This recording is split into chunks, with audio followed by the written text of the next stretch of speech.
Hoy es el llamado Día Internacional del Acoso Escolar. Es una iniciativa, insisto, que nació en España, a la que busca, y lo va logrando, dársele un carácter global. Ojo, que el primer jueves de noviembre de cada año es conocido como el Día Internacional contra la Violencia y el Acoso Escolar.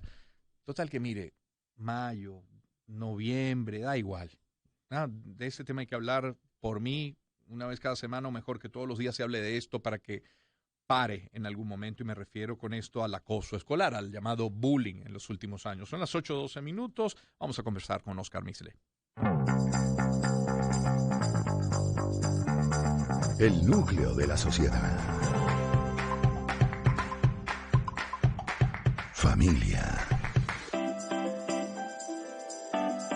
Con Román Losinski. Y Oscar Misle, como saben, educador, orientador, escritor, director de Secodap, @Oscar Misle, @Secodap. Oscar, ¿cómo estás? Buen día. Muy buenos días, Román. ¿Cómo estás? ¿Cómo te va? Chévere, encantado de escucharte. Oscar, mira, las historias que yo he escuchado en los últimos meses, historias en Venezuela, no es una cosa que uno lee lejos de nuestra... No, en Venezuela son muy duras, y son muy duras para los niños y para sus familias, ¿no? Esto no está lejos de haberse detenido o aminorado el tema del acoso en nuestro país, ¿cierto? Bueno, no se ha minorado. No. Más bien, Mm, Creo que perdimos a Oscar. Más bien creo que iba a decir incrementado, pero esperemos a que nos acompañe de vuelta. Repito, Oscar Misle, para hablar de este tema, siendo el Día Internacional contra el Acoso Escolar. Por cierto, yo colgaba en mi Instagram, creo que fue el jueves o el viernes, un video del Atlético de Madrid, muy emotivo, sacude.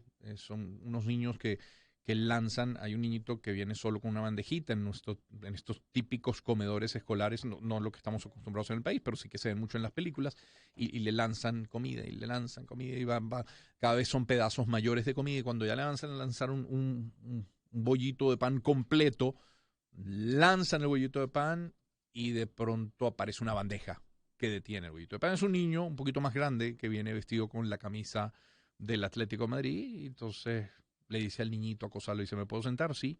¿Cómo te llamas? Tal. ¿Y tú? Y comienzan a conversar, y luego se agrega otra niñita. Muy, muy emotivo video. A propósito de esta fecha, un video colgado por el Atlético de Madrid. Hemos recuperado a Oscar. Oscar, nos decías que no, que lejos de aminorarse, como que creo que ibas a decir que se ha incrementado. se ha incrementado. Se ha incrementado después de la pandemia, del confinamiento. Sí. Nos decían los estudiantes la semana pasada, que estuvimos con ellos reunidos, con un grupo de más de 100 estudiantes, porque claro, viene la época, sobre todo los adolescentes, de la pubertad, de los cambios, que muchas veces se dieron Uy. distintas, que tienen una apariencia diferente. Entonces ya esto es un argumento más, un Claro. pretexto más para meterse por los cambios que han tenido, y sobre todo por esa imposibilidad de relacionarse. Entonces se afectan los vínculos, se virtualiza la relación, y eso genera mayores motivos o posibilidades de que se pueda acosar o hacer bullying, ¿no? Sí, y Oscar, siento yo que con colegios desprovistos de herramientas para atender estos casos, porque por ende, como están desprovistos de herramientas, porque no existen o porque las desconocen, entonces, bueno, hay colegios que silencian, hay colegios que pretenden ocultar y mirar hacia el otro lado cuando están ocurriendo episodios de bullying dentro de sus instalaciones. Repito, bien por desconocimiento, o por el que dirán, o por temor a represalias de padres o incluso de las autoridades. Colegios que cuando invitan a dar charlas parten de un diagnóstico errado, es decir, dice: bueno, esta charla es producto de un episodio que ocurrió en Utah con aquel niñito lamentablemente que se suicidó a comienzos de este año. No, cuando tienes los episodios en tu recreo a las 9:15 de la mañana. Entonces, los colegios también, ¿qué pueden hacer los colegios, Oscar? Mira, totalmente de acuerdo contigo. Tiene que suceder, sobre todo un suicidio, para que el tema se ponga sobre la mesa. No todo escolar o bullying termina en suicidio, Así es. pero tiene que haber un hecho que alarme o que se enciendan las alarmas para que se comience a hablar. Los colegios están desinformados, pero también mucha resistencia por los motivos que tú planteas: perder prestigio, por tensiones internas que tienen entre las comunidades educativas. Entonces hace que la impunidad siga estando presente en los colegios. La víctima muchas veces hay que sacarla del colegio porque no se hace un trabajo con quien el acosador siga haciendo daño, siga haciendo de la suya, pero la víctima entonces sale al colegio buscando otros espacios donde se siente aceptada, reconocida, no violentada.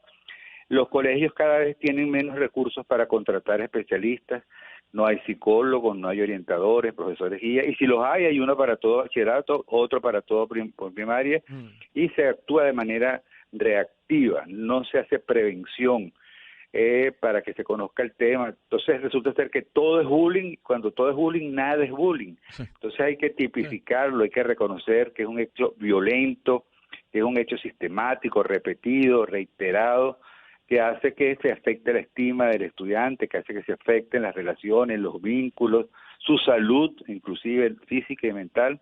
Entonces el colegio, como te digo, tendría que tener un trabajo dentro de sus planes, sus proyectos educativos, estrategias de participación, con estrategias de denuncia de reportes, donde los estudiantes puedan expresar si están siendo víctimas. Eso no se hace porque, ¿qué pasa, Román? Y eso, mira, te lo podemos decir con toda la autoridad porque ha sido nuestra realidad. Si se meten en mi Instagram van a ver la cantidad de visitas.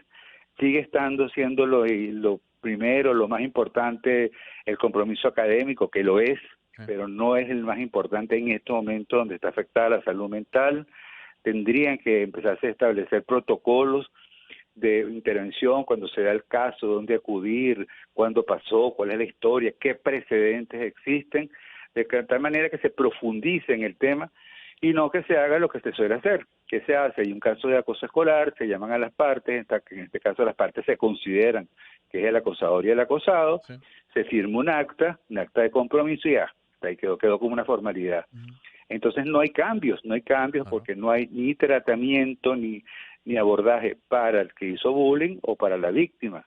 Entonces por no ser punitivo, caemos entonces en la impunidad, ¿no? de la situación, que no se está haciendo justicia por las razones que tú planteabas anteriormente. Claro. Y cuando Oscar Nisles, nuestro invitado hasta ahora, Oscar, cuando se te acerca, que seguro ocurre con mucha frecuencia, cuando se acerca un padre, a lo mejor el padre de un niño agredido, de un niño acosado, y entiende las limitaciones, aunque no las comparta, de las instituciones, y entiende que es poco lo que puede hacer directamente él, pero que necesita hacer algo. ¿Qué herramienta es la que tiene primero el niño agredido, pero qué herramientas tiene su padre, su representante? ¿A quién presionar? ¿Cómo presionar? No sé, ya que no está la ley, que tiene que ponerse creativo, pero eso que va a ser producto de la creatividad va a tener realmente un impacto que pare el acoso contra su hijo. ¿Qué le dices concretamente a un papá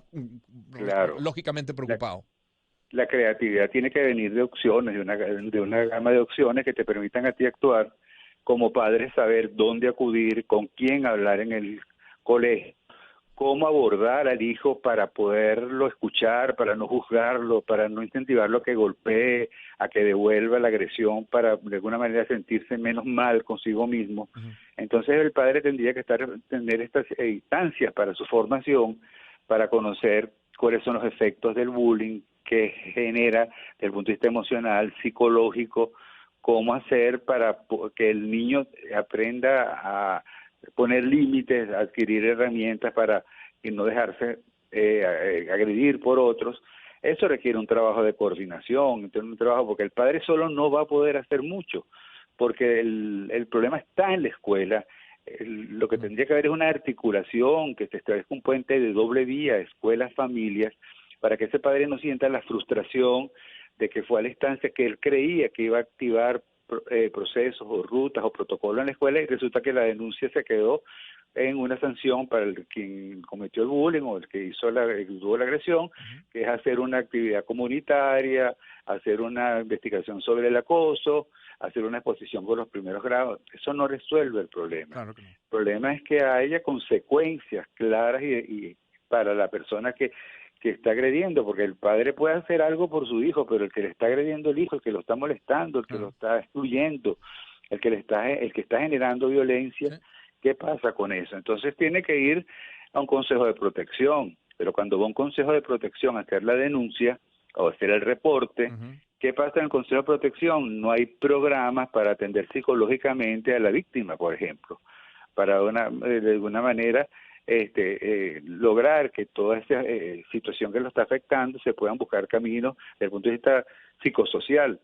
No lo hay. Entonces muchas veces la frustración es, se hizo la denuncia en el Consejo de Protección y ahora ¿qué pasó? La medida no se implementó, no se cumplió porque el colegio no tenía la posibilidad de hacerlo o tenía la resistencia de hacerlo. Porque también están, que muchos colegios se protegen no solamente por perder el prestigio, no protegen a los victimarios, sino que pueden ser que personas que son importantes para el colegio, pues son colaboradores. Ujú. Entonces, claro, hay como el temor de perder la posibilidad del apoyo del padre que se denuncia porque el hijo pues está haciendo, realizando bullying en la escuela y está agrediendo a los demás con su forma de ser. Entonces es un problema complejo.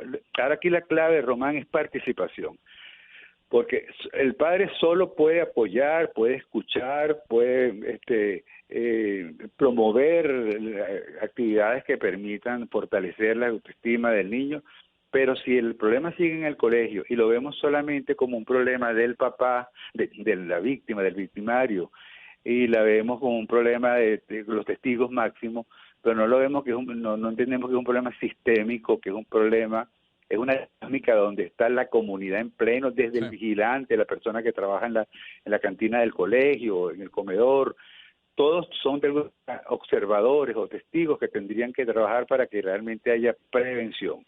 Ahora está el proyecto de ley en la Asamblea y el proyecto de ley sigue teniendo algunos vacíos o por lo menos algunos pendientes importantes. Lo que estamos hablando, ¿qué va a pasar con el acosador?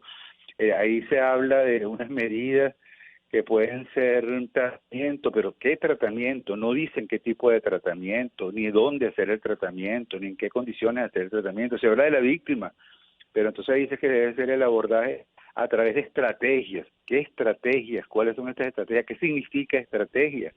Se habla de que hay que crear rutas que deben estar en los manuales de convivencia. Los manuales de convivencia se han convertido en una formalidad. Están en los estantes llenos de polvo de colegios y se apela a ellos cuando hay un problema grave. Entonces, el problema es que el anteproyecto de ley se presenta como una alternativa para visibilizar y para tipificar el acoso o el bullying, pero siguen estando las interrogantes, ¿con qué recursos? Dice, con los recursos con los que cuenta la escuela. Román, nosotros visitamos semanalmente, colegios que no tienen recursos, que no han podido contratar un psicólogo, que no, Sí, sí. los profesores guías se han convertido como una especie de sala de emergencia del colegio y sigue todavía el problema estando presente. Qué injusto que al final el padre de un niño acosado tenga que cambiar a su hijo de colegio, además sometiéndolo a eso, acostumbrarse a un nuevo ambiente con otros niños donde probablemente también vaya a encontrar bullying y el padre del niño acosador a lo mejor feliz, ¿no? Con su hijo todavía en el colegio. ¿Por qué? Sí, Porque eso genera. ese es el destino de muchos de estos casos. Ahora fíjate la señal que se envía cuando tú sale la víctima y la persona que acosa sigue en el colegio, el mensaje que se le está enviando al resto de los alumnos, a la comunidad en general, pero a los alumnos. Aquí pueden pasar cosas y aquí el que es castigado es el que es afectado, el otro está protegido. Y no se trata de criminalizar porque No. se dice, bueno, es que el acosador también es una víctima, Ujú, porque puede venir de un hogar violento, ujú. donde hay agresión, donde hay abandono. Ok, eso se entiende y se debe trabajar, pero el hecho de la agresión que generó, el dolor que generó, el mal que hizo, eso no se puede justificar por más historia personal que tenga y condiciones que tenga, o malas condiciones en la crianza que tenga este estudiante. Entonces hay un trabajo hoy de mucha Sí. participación. Eso en Finlandia, que es donde ha Ujú, resultado ujú. esto, con el proyecto Kiva, funcionó porque los padres se activaron, se organizaron, se asociaron con actividades no solamente esporádicas, activas, sino más bien permanentes para hacer seguimiento y para evitar que el bullying forme parte de la dinámica diaria y Sí. cotidiana escolar. Y que no se nos olvide que la escuela está así porque el mundo está así, porque los países están así, porque las familias están así. Sí, ciertamente. Bien. Oscar, gracias por atendernos esta mañana. Un fuerte abrazo, ¿eh? Un fuerte abrazo, Que Román. estés muy bien. Día Internacional contra el Acoso Escolar, hoy 2 de mayo, iniciativa que nace en España, pero que ya han abrazado varios países, recordando también que el Día Internacional contra la Violencia y el Acoso es el primer jueves de cada mes de noviembre, 8:26 de la mañana.